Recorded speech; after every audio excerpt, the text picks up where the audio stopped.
How to send money to TransferMate.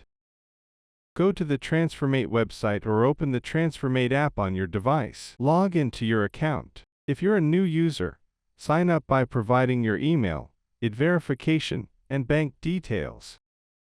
Once logged in, select Send Money. Enter the amount you want to transfer and choose the destination country and currency. TransferMate will show you the exact exchange rate and any fees up front, so you know the total cost before sending.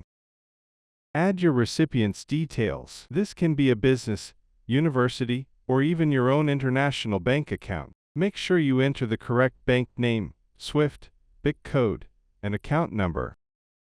Choose your payment method. You can pay directly from your bank account via wire transfer or ACH, depending on your country.